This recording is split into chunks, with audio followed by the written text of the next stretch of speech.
Hello বন্ধুরা, কেমন আছো তোমরা? নিশ্চয়ই ভালো আছো, আমিও ভালো আছি। তো একটা নিউ ভিডিও নিয়ে চলে এলাম তোমাদের সামনে। তো রাতের জন্য রাতের ডিনারের জন্য বানিয়ে ফেললাম গরম গরম ডিমের কারি। খুব সহজ পদ্ধতিতে একদম বানিয়ে ফেললাম গরম গরম ডিমের কারি। তো প্রথমে আমি এখানে 5টা ডিম নিয়েছি। এবার ডিমগুলোকে আমি কড়াইয়ে সেদ্ধ করতে দিয়েছি, একটু সামান্য নুন আর তেল দিয়ে সেদ্ধ করতে দিলাম। তো ততক্ষণ ঢাকা চাপা দিয়ে সেদ্ধটা করতে দিই। আর যদিও আমি রান্নাটা করেছিলাম সকালে, কিন্তু খেয়েছি রাতে। এরপর দেখো 2টো টমেটো আর 3টে পেঁয়াজ নিয়ে, দেখতেই পাচ্ছ তোমরা, 2টো টমেটো আর 3টে পেঁয়াজ নিয়ে বসে গেছি সেটাকে কাটিং কুটিং করব বলে। এরপর দেখো কাটিং কুটিং করা হয়ে গেল, দিয়ে আমি বসে বসে দেখাচ্ছি। ওই যে বললাম আমি সকালে করেছি রান্নাটা, কিন্তু খেয়েছি রাতে। এবার দেখো ডিমগুলো আমার মোটামুটি সেদ্ধ হয়ে গেছে। পেঁয়াজ আর টমেটো কাটতে কাটতে আমার ডিম সেদ্ধ মোটামুটি হয়ে গেছে। একটু ভালো করে খুন্তি করে দেখিয়ে নিই যে ডিমগুলো সব গাগুলো ফেটেছে কি। যদি ডিমের গাগুলো সব ফেটে যায় তখনই বুঝতে হবে যে হ্যাঁ, ডিমগুলো আমার সব সিদ্ধ হয়ে গেছে। হ্যাঁ, তারপর আমি দেখলাম যে না, ডিমগুলো আমার সব গাগুলো ফেটে গেছে, এর মানেই হচ্ছে ডিম আমার সিদ্ধ হয়ে গেছে। তো এরপর ভালো করে কড়াইটা ধুয়ে নিয়ে আমি ডিমগুলো সব পরিষ্কার করে ছাড়িয়ে নিয়েছি।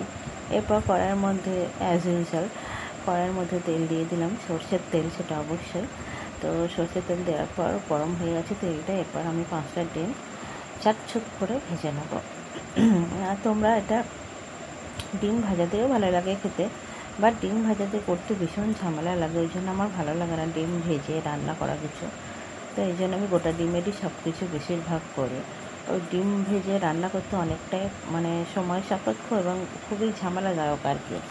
হ্যাঁ, সেটা আমার মনে হয় অনেকের হয়তো ভালো লাগতেও পারে, কিন্তু ডিম ভেজে কারি করা খুব খেতে টেস্টি হয়, ভালো লাগে খেতে, কিন্তু করতে ঝামেলা লাগে, ভালো লাগে না।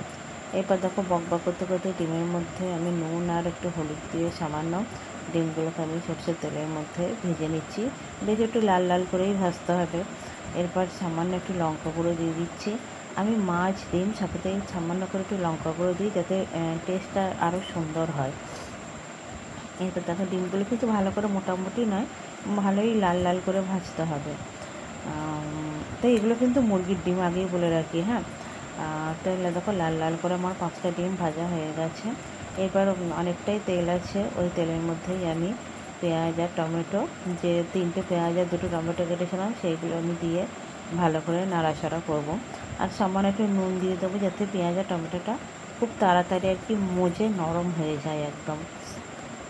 তো দেখো পেঁয়াজ আর টমেটো দিয়ে ভালো করে নাড়াচাড়া করে নিচ্ছি। এরপর একটু নুন দিয়ে নেবো, যাতে মজে যায় আর কি, তাড়াতাড়ি জিনিসটা নরম হয়ে যায়। এই যে দিয়ে দিলাম নুনটা। দিয়ে দেখো পেঁয়াজ আর টমেটোটা আমার ভালো করে কষা হয়ে গেছে, একদম নরম হয়ে গেছে। এবার মোটামুটি অনেকটাই রসুন বাটা দিচ্ছি আর আদা বাটা দিচ্ছি, দিয়ে ভালো করে আবার জিনিসটা আর কি, মশলাটা আর একটু ভালো করে কষতে হবে। দিয়ে কষিয়ে নেওয়ার পর একটু সামান্য জল দিলাম, যাতে মশলার একটু কাঁচা যে গন্ধটা বেরোয়, সেই গন্ধটা যাতে আমার চলে যায় আর কি। কিন্তু অনেকক্ষণ ধরে কষতে হবে জিনিসটা, একদম মাংসের মতনই আর কি। মাংসের মশলা যেরকম কষা হয় সেরকমই কষতে হবে। দেখো কষতে কষতে অনেকটা আমার তেল ছেড়ে দিয়েছে, আর বেশ মশলাটা একটু ঘনত্ব ভাবও চলে এসেছে।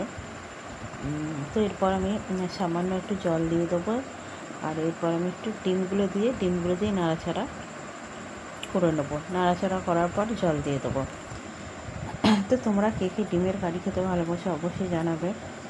আমার কিন্তু ভালোই লাগে ডিমের কারি খেতে, আমার ভীষণই ভালো লাগে। ভাজা ডিমের কারি আরও বেশি টেস্টি হয় জানি, একদিন ট্রাই করব তোমাদের সঙ্গে, সেটাও আমি শেয়ার করব। তো এরপর দেখো ডিমগুলো বক বক করতে করতে দিয়ে দিলাম। ডিমগুলো খুব সুন্দর ভাজা হয়েছে, আর খেতেও বেশ টেস্টি হয়েছিল, সত্যি খুব টেস্টি হয়েছিল। তো গরম ভাতের সঙ্গে একদম, না রাত্রিরে গরম ভাত করেছি, ডিমের কারি করেছি আর আলু ভাতে, জাস্ট একদম জমে ক্ষীর হয়ে গেছে, বিশ্বাস করে একদম জমে ক্ষীর। এরপর সামান্য হলুদ দিয়ে দিলাম, আর সামান্য নুন তো দেওয়াই ছিল মশলার মধ্যে, তাই আর একটু সামান্য নুন দিয়ে দিলাম। দিয়ে এরপর আরেকটুখানি কষিয়ে নিয়ে আমি জল ঢেলে দেবো। আর এটা একটু দিলাম হচ্ছে কাশ্মীরি লঙ্কা গুঁড়ো, যাতে কালারটা বেশ সুন্দর হয়। এরপর দেবো একটু সামান্য মিট মশলা, এই যে মিট মশলাটা দিয়ে দিলাম, দিয়ে নাড়াচাড়া করে আর কি খুব সুন্দর হবে। এবার জল দিয়ে দিয়েছি। এরপর দেখো চিনি দিলাম, চিনি তো দিতেই হবে। আমি জানি হয়তো তোমরা চিনি অনেকে পছন্দ করো না, বাট এই ডিমের কারিতে চিনি না দিলে ডিমের কারিটা টেস্ট হয় না। আর এরপর দেখো 2টো কাঁচা লঙ্কা ফাটিয়ে দিলাম। তোমাদের তো আমি অনেক ভিডিওতেই বলেছি আমার বাড়ির লোক কেউ ঝাল পছন্দ করে না, তাই খুব সামান্য পরিমাণে ঝাল দিই। এর মধ্যে কোনো রকম একটু সামান্য জাস্ট শুকনো লঙ্কা ব্যবহার করেছি, সেটাও অবশ্যই ডিম ভাজার সময়। বাকি আমি কোনো রকম শুকনো লঙ্কার গুঁড়ো ব্যবহার করিনি। এই যে বড় একটা কিষান সস আর কি, টমেটো সস বা টমেটো কেচাপ যাই বলো না কেন, এবার আমি ওর মধ্যে দিয়ে নাড়াচাড়া করে একটু শুকনো হলেই আমার হয়ে যাবে ডিমের কারি। তো কেমন হয়েছে রেসিপিটা অবশ্যই জানাবে। জানি সবাই ডিমের কারি করতে জানো, তবুও তো এই হচ্ছে আমার ডিমের কারি। কালারটা কিন্তু দুর্দান্ত এসেছিলো, জানি না ক্যামেরাতে দিনের বেলা বলে কীরকম লাগছে। যাই হোক, কেমন লাগলো অবশ্যই জানিও।